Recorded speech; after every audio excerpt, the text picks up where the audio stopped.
Hey guys, Justin here with my brother Dave at his wonderfully beautiful school, Academy Jiu-Jitsu in Melbourne, Australia. This week I've been lucky enough to work with these guys, and we've been kind of focusing on side control and some principles on maintaining that position and then using that maintenance in order to get a submission. The main objective was to be able to hold side control with our body positioning, our weight distribution, angles, and a little bit of timing so that our hands were free to attack whatever submission opportunity came upon us.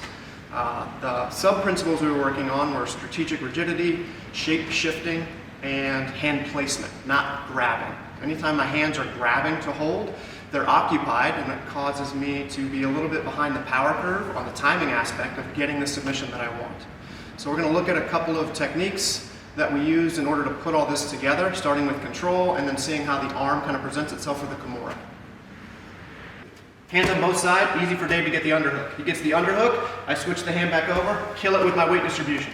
Change the angle.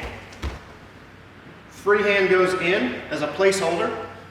The hand that's blocking the hip, killing the underhook, then comes out, and I can trap for my Kimura.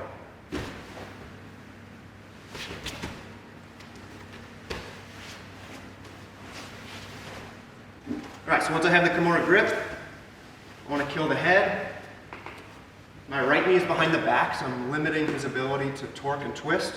Now, depending upon what he's doing with his hands, my first objective is to get this hand away from everything else and isolate it. So I like to pull away, then up slightly.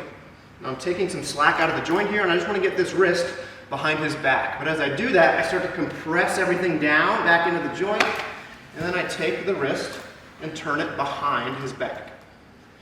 One more time, I'm here, pull away, up just slightly, and as I start to go down and compress everything, that's when I make this joint tighter, so I have less motion or travel in the arm, so it's easier to get the submission with less movement. It's a little bit more efficient. All right. So common defense, they want to secure their arm to something. Oftentimes they just grab their own hand.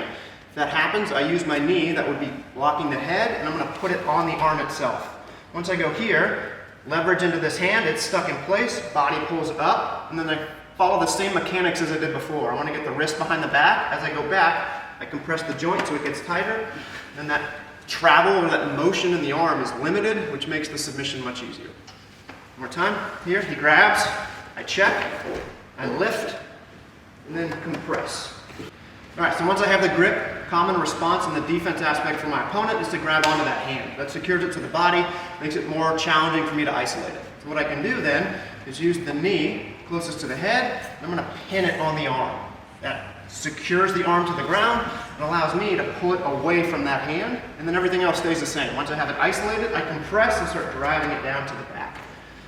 If I go on the other side, I'm also lifting up this leg just slightly for some stability. So I get here, Dave grabs, I pin it, and this one comes up just slightly. When it comes up though, I'm sure to keep pressure on the back so he can't spin down. And everything else stays the same. Isolate, compress, twist to the back. Another common response, guys, is Dave wants to get this arm to the ground, so he uses connection through the mat, drives this arm down, and starts to rotate underneath me. In which case I lose the ability to isolate the arm because he connects it to the ground. So what I can do here is have a little bit more frame and structure through the arm that's weaved through. As Dave starts to turn, I let go of the top arm and I hold, and then I get the arm that rises up naturally because that's the way the body works. Then I can just reattach to the other one, do the same thing I did before, but now I'm on the arm that he raised up for me.